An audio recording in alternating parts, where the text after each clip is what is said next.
बाप और बेटा रूहुल कुद्दुस के नाम पर आमीन। जिंदा खुदावंद का जिंदा कलाम।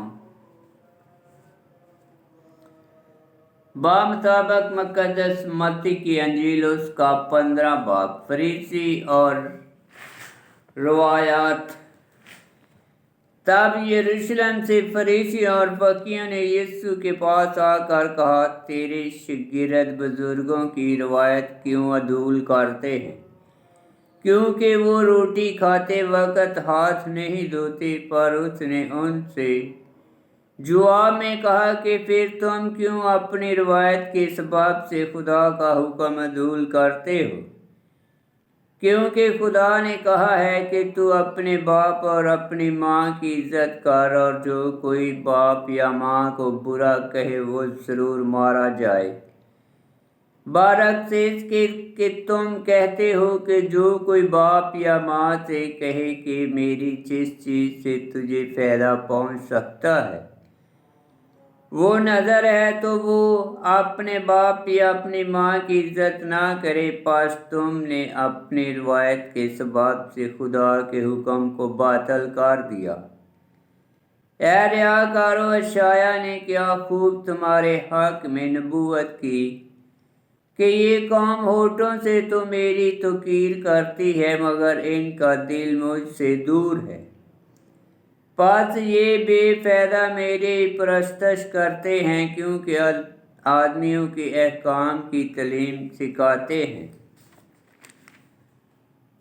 तब उसने हजूम को अपने पास बुलाकर उनसे कहा कि सुनो और समझो, जो चीज़ मुंह में जाती है वो इंसान को नापाक नहीं करती, बल्कि जो मुंह से निकलती है वही इंसान को नापाक करती है।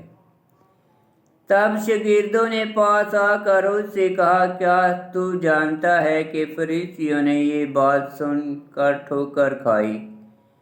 पर उसने जवाब में कहा, जो पौधा मेरे आसमानी बाप ने नहीं लगाया वो जड़ से उखाड़ा जाएगा। उन्हें जाने दो, वो अंधे अंधों के रहनुमा हैं, और अगर अंधा अंधे की रहनुमाई करे तो दोनों गड्ढे में गिरेंगे। फिर पतरस ने मुखातब होकर कहा कि ये तमसीलें हमें समझा दे। तो उसने कहा, क्या तुम भी अब तक बेसमझ हो? क्या तुम नहीं समझते कि जो कुछ मुंह में जाता है वो पेट में पड़ता और जाए ज़रूरत में फेंका जाता है? लेकिन जो बातें मुंह से निकलती हैं वो दिल से निकलती हैं, और वही इंसान को नापाक करती हैं। क्योंकि बुरे इरादे मुंह से निकलते हैं, यानी खून रेजियाँ, ज़नाकारियाँ, हरामकारियाँ, चोरियाँ, झूठी गवाहियाँ, कुफर गोइयाँ। यही बातें हैं जो इंसान को नापाक करती हैं।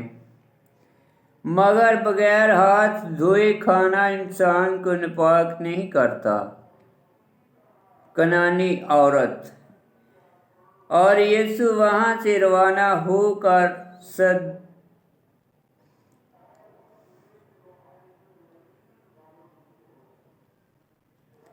सौर सदून के इलाके में गया, और देखो एक कनानी औरत जो उस मुल्क की थी पुकारते हुए कहने लगी कि ऐ खुदावंद दाऊद के बेटे, मुझ पर रहम कर, मेरी बेटी बुरी तरह से बदरूहों से सताई जाती है।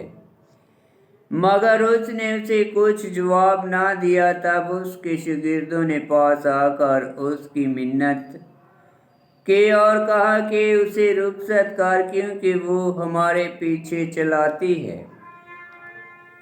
उसने जवाब में कहा कि मैं इस्राएल के घराने की खोई हुई भेड़ों के सिवा और किसी के पास नहीं भेजा गया। लेकिन वो आई और उसे सजदा करके कहा, है खुदावंद मेरी मदद कर।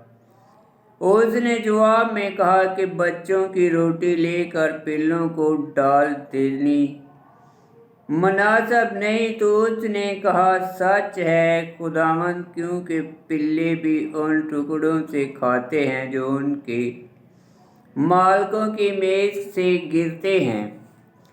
इस पर यीशु ने जवाब में उससे कहा, ऐ औरत, तेरा ईमान बड़ा है, जैसा तू चाहती है तेरे लिए वैसा ही हो। और उसी घड़ी उसकी बेटी ने शिफा पाई। रोटियों का मौजज़ा। तब यीशु वहां से रवाना हुआ और जलील की झील के नजदीक आया और एक पहाड़ पर चढ़कर वहीं बैठ गया। और बड़े बड़े हजूम उसके पास आए, जिनके पास लंगड़े, टुंडे, अंधे, गूंगे और बहुत से और थे, और उन्होंने उन्हें उसके पांव पर डाल दिया और उसने उन्हें शिफा बख्शी। यहाँ तक कि हजूम ने तज्जब किया जब देखा कि गूंगे बोलते, टुंडे तंदुरुस्त होते, लंगड़े चलते और अंधे देखते हैं। और उन्होंने इस्राएल के खुदा की तमजीद की। तब यीशु ने अपने शागिर्दों को पास बुलाकर कहा कि मुझे हजूम पर तरस आता है, क्योंकि 3 दिन से बराबर मेरे साथ हैं और उनके पास कुछ खाने को नहीं, और मैं नहीं चाहता कि उन्हें भूखा रुखसत करूं। ऐसा न हो कि राह में मांदे पड़ें।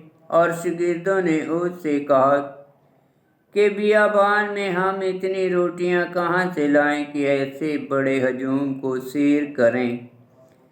तब यीशु ने उनसे कहा कि तुम्हारे पास कितनी रोटियां हैं? और वो बोले, 7, और थोड़ी सी छोटी मछलियां हैं।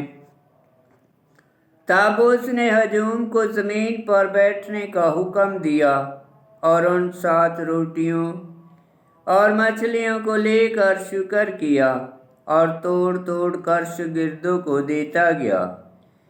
और शागिर्द हजूम को और सब खाकर सैर हो गए।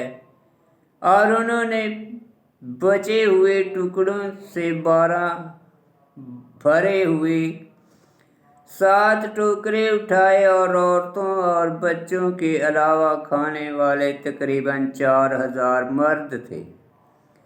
और हजूम को रुखसत करके वो कश्ती पर चढ़ा और मजदान के इलाके में आया।